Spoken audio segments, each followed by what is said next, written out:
ზარზმის მონასტრის მრევლი მამა ნიკოლოზის შესახებ მთავარ არხს შემზარავ ისტორიებს უყვება. აღსარების ჩასაბარებლად მისულ ახალგაზრდა გოგონებზე მამაო წლების განმავლობაში სექსუალურად ძალადობდა. გოგონები ყვებიან, რომ აღსარების ჩაბარებისას ის მსხვერპლს ჯერ ფსიქოლოგიურად ამზადებდა. ცდილობდა მათი ნდობა და ერთგულება მოეპოვებინა. ყველა მათგანს აჯერებდა, რომ ისინი უყვარდა და მათგანაც სანაცვლოდ სიყვარულსა და უპირობო მორჩილებას მოითხოვდა. დაახლოებით მე-8 კლასელი ვიყავი, ან მე-9 კლასელი და ჩამისვა კალთაში. ამაზე ჩემი რეაქცია იყო ტირილი და ესე ირონიულად შემომხედა და მეკითხება, რომ რა იყო გეხამუშებაო? დაიწყო ფსიქოლოგიურად ჩემი დამუშავება, დამაჯერა, რომ სიყვარული არ შემეძლო, არ მიყვარდა არავინ. არ ვიცოდი საერთოდ რა იყო სიყვარული, ვერ ვენდობოდი ვერავის. ყველაზე მძიმე რაც ყოფილა იყო ხელით შეხება და საკუთარი თავი დაიკმაყოფილა ჩემ გვერდით. გოგონა პირობითი სახელით ნინო ზარზმელი მამაოს თვალწინ იზრდებოდა. ტაძარშიც ბავშვობიდან დადიოდა და აღსარებასაც სწორედ მას აბარებდა. სასულიერო პირი ძალადობდა მაშინაც. ნინო ყვება, რომ ის ჯერ კიდევ არასრულწლოვანი იყო, როცა მასთან სექსუალური სახის ურთიერთობა საკუთარმა მამაომ პირველად სცადა. ამ პერიოდში ვიყავი დაახლოებით 14, 15, 16 წლის, ანუ ჩემი სექსუალური შევიწროების ფაქტს შეეხება უშუალოდ 100% მახსოვს, რომ ვიყავი არასრულწლოვანი. ისტორიები, რომელსაც ძალადობის მსხვერპლი გოგონები გვიყვებიან, იდენტურია. ზარზმის წინამძღოლს ყველა მათგანთან ურთიერთობის დამყარების ერთნაირი ტაქტიკა ჰქონდა. ნაცნობია ყველა ის ფრაზაც, რითიც სასულიერო პირი მათი ნდობის მოპოვებას ახერხებდა. მორიგი მსხვერპლი პირობითი სახელით თამარი გვიყვება იმ უმძიმესი ეპიზოდების შესახებ, რასაც ის წლების განმავლობაში სისტემატიურად გადიოდა. ესეთი რაღაცა მითხრა, რომ შენს თვალწინ თუ დავეცემი, ანუ მასტურბაციას თუ მივმართავ, ამ შემთხვევაში თუ გამსჯიო, ანუ რა თქმა უნდა შოკში ვიყავი, არ ვიცოდი ამას რატომ მეკითხებოდა. ალბათ იმას ვფიქრობდი, რომ უბრალოდ მაძრევდა იმის მაგალითს, რომ ადამიანმა უნდა გამსაჯო, რაც არ უნდა დავინახო, რაც არ უნდა ვნახო, ანუ ყველაფერში უნდა შევიდე მის მდგომარეობაში. შანტაჟისა და დაშინების ფონზე ძალადობის ფაქტების შესახებ ვერავის უმხელდნენ. პატარა გოგონებისთვის ფაქტობრივად შეუძლებელი იყო მიმხვდარიყვნენ თუ რასთან ჰქონდათ საქმე.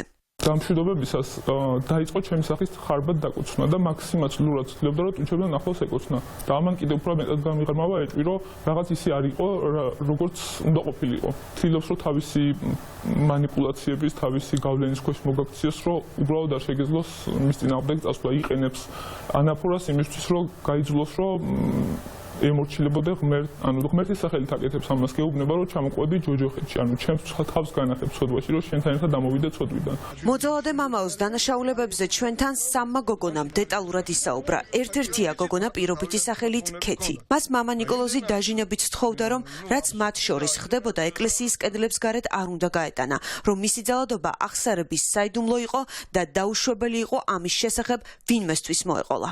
მითხრა, რომ ადექიო და როდესაც ავდექი ტუჩებში მაკოცა, მე უკანაზე ჩააცურა ხელები და უკანაზე მომკიდა ხელი და უკან დავიხიე და გავუკვირდა და მართლა ჩვეულებრივად გაკვირებულად მკითხა, რომ რატო არ მკოცნი საპასუხოდო. ქეთი გვიყვება, რომ მამაო ამ ყველაფერს ღმერთის სახელით ანაფორას ამოფარებული აკეთებდა. მითხრა, რომ დაეცემოდა ჩემს თვალწინ, ჩემს გვერდზე და მე ეს არ უნდა გამეტანა მეარსად და უნდა შემენახა ეს აღსარების საიდუმლო, ასე რომ ვთქვათ.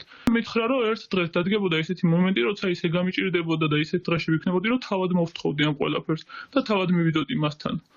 ზარზმის მონასტერში მომხდარი სექსუალური შევიწროების ფაქტების შესახებ ბევრი რამ იცის მამა ნიკოლოზის მრევლის კიდევ ერთმა წევრმა, რომელმაც მოსმენილი შემზარავი ისტორიების შემდეგ ეპარქიის წინამძღოლს მეუფე თეოდორეს მიმართა და ყველაფერს მოუყვა. სწორედ მეუფე თეოდორესთან აღიარა ნიკოლოზ გეწაძემ, რომ მან ნამდვილად აკოცა მისი მრევლის წევრს.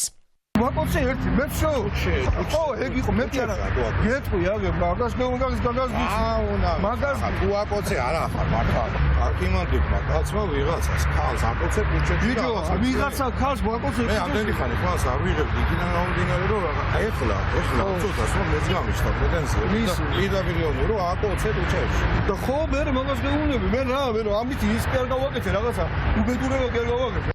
ზარზმელი მამაოს ყურამდე უკვე მივიდა, რომ მისმა მსხვერპლებმა სასულიერო პირის მხილება დაიწყეს. ამიტომ ახლა ის იმუქრება. ძალადობის ყველა მსხვერპლს მუქარის შემცველ ტექსტებს უგზავნის და სიცოცხლის მოსპობით ემუქრება. ისინი კი, ვინც მამა ნიკოლოზს უკვე წლებია იცნობენ, სასულიერო პირს სახელმწიფო უსაფრთხოების სამსახურთან კავშირში ადანაშაულებენ. რაღაც დონეზე არსებობს ინფორმაცია, რომ თვითონაც არის სუსის თანამშრომელი, მაგამდეც რაღაცეები თითქოს გაირკვა, მაგრამ არ ვამბობ, რომ დარწმუნებული ვარ ამაში, შეიძლება უშიშროებაც, ხო და აკეთებენ ფეიქ აკაუნტებს, გვემუქრებიან, ხორცებს დაგაგლიჯავთ, მოკლავთ, დაგჭიხავთ, გესვრით, ჯერ მე მომდგებიან, მერე ვითომი მგოგოებს მიდგებიან, ასევე სასულიერო პირებსაც კი ემუქრებიან, ვის წინააღმდეგობა გაუწიათ და მოკლედ არის ასეთი ძალიან მძიმე სიტუაცია. გოგონები, რომელთა დადანაშაულება სოფელმა დაიწყო და ისინი ეკლესიის მტრობაში დაადანაშაულა, განმარტავენ, რომ ისინი ეკლესიას წლები აფარებდნენ თავს, ცხოვრობდნენ ეკლესიურად და იყვნენ მორწმუნენი. თუმცა ახლა მათთვის ყველაზე მთავარია ზარზმელი მამაოსგან სხვა პოტენციური მსხვერპლები დაიცვან. მხილების მიზანიც სწორედ ესაა, მათ არ სურთ ვინმემ კიდევ გამოიაროს ის, რისი გადატანაც მათ ბავშვობიდან უწევდათ.